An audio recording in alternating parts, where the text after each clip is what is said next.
Doing chapter number 5 from business studies class 12, and our in the last video I had gone through the meaning or an introduction of organizational structures, and also I had explained its two types of division, that is functional structure and divisional structure.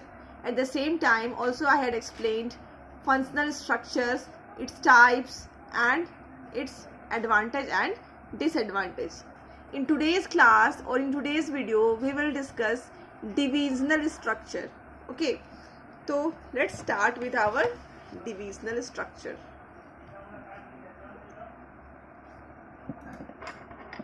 Okay, so first we will understand the meaning of divisional structure. What do you understand by the divisional structure? Look children, divisional structure is suited for those organization which is large in size and at the same time it is producing more than one type of product. Divisional structures वैसे जगह में suited होता है, मतलब वैसे जगह में follow होता है जहाँ पे ऑर्गेनाइजेशन क्या करती है, ये बहुत बड़ी होती है, बहुत लार्ज होती है. Okay, and at the same time उसी के साथ साथ लार्ज होने के साथ साथ वो बहुत सारे प्रोडक्ट्स एक साथ प्रोड्यूस करती है. ओके, लाइक एक ऑर्गेनाइजेशन है वो सॉप भी प्रोड्यूस करी है. मैंने यहाँ पे एग्जांपल लिया है. ऑर्गेनाइजेशन वो क्या क्या प्रोड्यूस करी है, सॉप कर रही है, देखिए मेडिसिन भी कर रही है, कॉस्मेटिक्स कर रही है, टेक्सटाइल कर रही है. देखिए किसी पे कोई रिलेशन नहीं है, सॉप्स और कॉस्मेटिक्स में कोई रिलेशन नहीं है. मेडिसिन तो बिल्कुल डिफरेंट है एंड टेक्सटाइल भी बिल्कुल डिफरेंट है. तो ये डिविजनल स्ट्रक्चर्स जो हम लोग पढ़ रहे हैं वो ऐसे जगह में सूटेबल होता है जहाँ की ऑर्गेनाइजेशन बहुत बड़ी है. Okay, and at the same time वो ऑर्गेनाइजेशन डिफरेंट प्रोडक्ट्स को प्रोड्यूस करने के लिए काम में आ रही है. ओके, तो यहाँ पे मैं रीड कर रही हूँ. When the organization is large in size and is producing more than one type of products, then activities related to one product are grouped under one department. ठीक है, ऐसे जहाँ पे डिविजनल स्ट्रक्चर कहाँ पे यूज होता है, वैसे ऑर्गेनाइजेशन में होता है जो कि लार्ज है इन साइज और जो कि एक से ज़्यादा जो प्रोडक्ट है वो प्रोड्यूस कर रही है. ओके, और ताकि वो जैसे सपोज जो टेक्सटाइल की जितनी भी आप बोलोगे टेक्सटाइल से रिलेटेड जितने भी वर्क होंगे वो टेक्सटाइल डिपार्टमेंट में चले जाएंगे, कॉस्मेटिक से रिलेटेड जितने भी वर्क होंगे वो कॉस्मेटिक डिपार्टमेंट में चले जाएंगे. At the same time shop से रिलेटेड जितने भी वर्क होंगे वो सॉप डिपार्टमेंट में चले जाएंगे. ओके, तो ये डिपार्टमेंट वाइज इस तरह से बटा रहता है. ओके, तो अब हम लोग आगे क्या देखेंगे कि इसका सूटेबिलिटी कहाँ कहाँ है. ओके, तो मैं बस पढ़ रही हूँ, आप लोग सुनो. Division structure are suitable for, कहाँ कहाँ सुटेबल है. पहला, ऑर्गेनाइजेशन प्रोड्यूसिंग मल्टी प्रोडक्ट्स और different line of products. Okay, दो जगह सुटेबल है. सी या इट इज सुटेबिलिटी. ऑर्गेनाइजेशन वहाँ पे सुटेबल है जहाँ पे मल्टी प्रोडक्ट मतलब more than one product. Okay, जैसे मैंने आपको एग्जाम्पल दिया कि एक ऑर्गेनाइजेशन क्या कर रही है, टेक्सटाइल प्रोड्यूस कर रही है. टेक्सटाइल मतलब होता है क्लोथ्स. ओके, क्लोथ्स बना रही है, कॉस्मेटिक्स भी बना रही है, मेडिसिन भी बना रही है, सॉप्स भी बना रही है. ओके, तो मल्टी प्रोडक्ट्स में हुआ, या फिर डिफरेंट लाइन ऑफ प्रोडक्ट्स को सेम मीनिंग होता है कि अलग अलग तरह के प्रोडक्ट्स को प्रोड्यूस करना. सेकेंड, कि organisation which requires product specialisation. Organisation जो चाहती है कि प्रोडक्ट स्पेशलाइजेशन हो, मतलब बहुत सारे अलग अलग प्रोड्यूस का वो स्पेशलाइजेशन बन जाए, एक्सपर्ट बन जाए. Okay, organization which requires each division to be self-contained as under divisional structure. each department has production, sales, finance department. ये देखिए, अगर हम लोग इसको आगे डिवाइड करें तो हर एक डिपार्टमेंट के अंदर, जैसे सॉप्स की बात करें, सॉप्स के अंदर क्या होगा, प्रोडक्ट्स होगा, या फिर प्रोडक्शन आप कर लो, प्रोडक्शन होगा. इसके अंदर परचेज डिपार्टमेंट होगा, फिर मार्केटिंग भी होगा, देन फिनेंस होगा. Okay, in the same way shops के अंदर देखिए 4 डिपार्टमेंट है. In the same way medicine के अंदर भी 4 डिपार्टमेंट होंगे, that is production, then purchase, then marketing, then finance. मैंने यहाँ पे नहीं लिखा है, बट यहाँ पे हर एक डिपार्टमेंट के अंदर 4 डिपार्टमेंट होते हैं, ओके। और जो कि टेक्सटाइल से रिलेटेड जितने भी चीज़ें हैं वो उसके डिफरेंट डिफरेंट डिपार्टमेंट संभालते हैं, okay.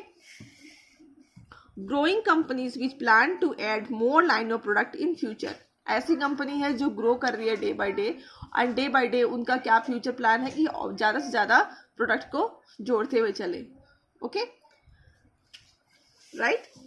Now our further discussion will start with the advantages and disadvantages of divisional structures, okay।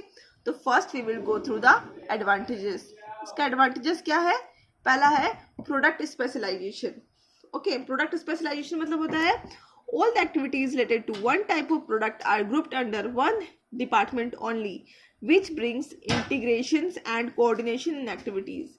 मतलब अगर मान लो अगर टेक्सटाइल डिपार्टमेंट की हम बात करें तो उससे जितने भी एक्टिविटीज़ है that is related with textile will go under that department, okay. मान लो कॉस्मेटिक से रिलेटेड है तो कॉस्मेटिक डिपार्टमेंट में चले जाएगी। तो ये क्या है?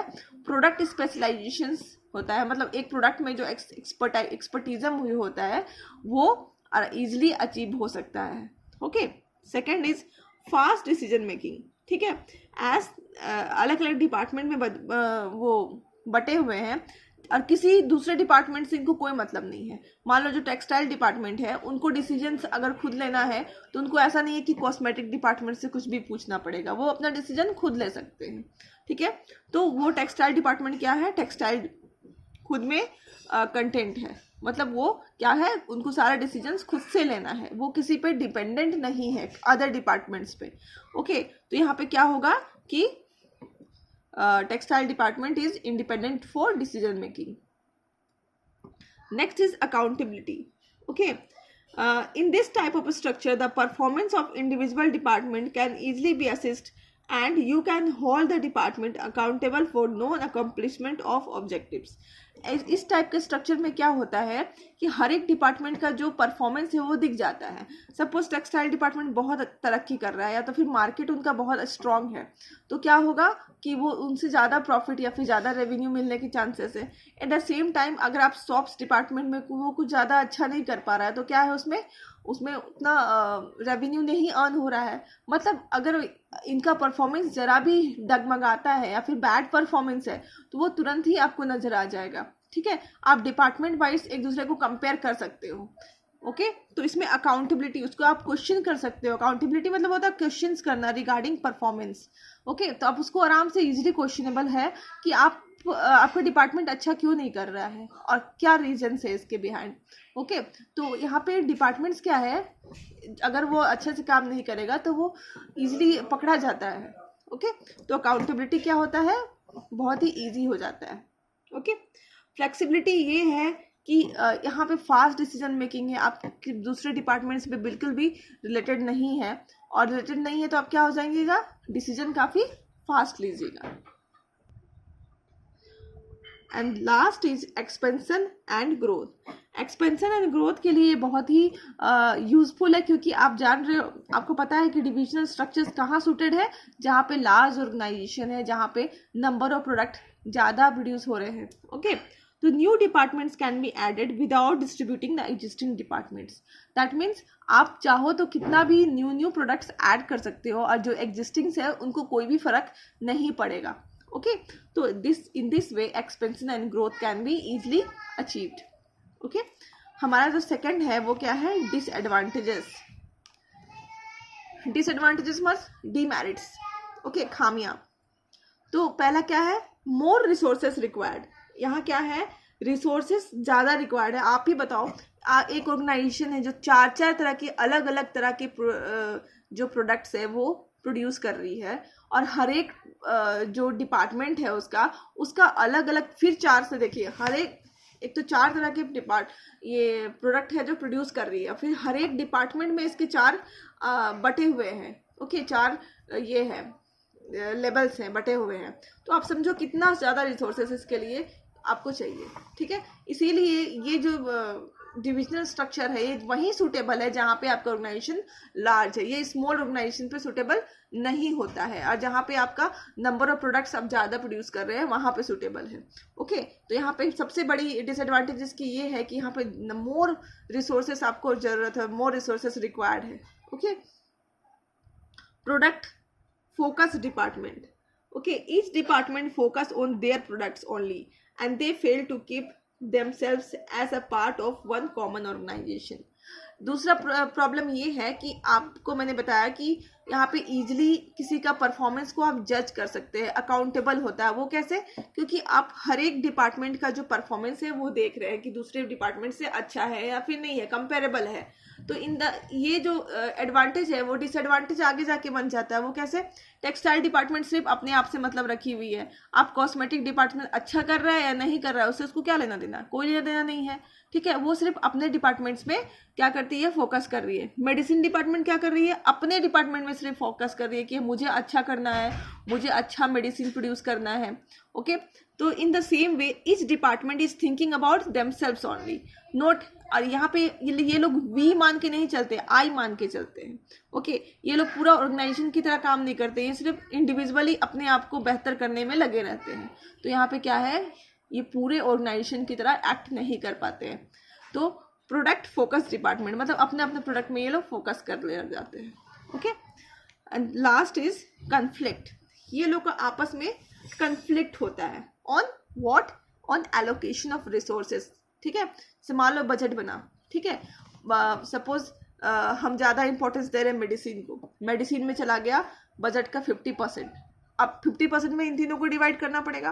तो यहाँ पे एलोकेशन ऑफ रिसोर्सेज मतलब डिस्ट्रीब्यूशन ऑफ रिसोर्सेज, किसको कितना रिसोर्सेज मिल रहा है, यहाँ पे क्या है, कन्फ्लिक्ट है on what, on allocation of resources. Okay, मतलब मान लो अगर फाइनेंस की बात करें तो किसको कितना फाइनेंस का पार्ट मिल रहा है, ये सब क्या है, ये सब थोड़ी बड़ी प्रॉब्लम आ जाती है यहाँ पे एलोकेशन ऑफ रिसोर्सेज की।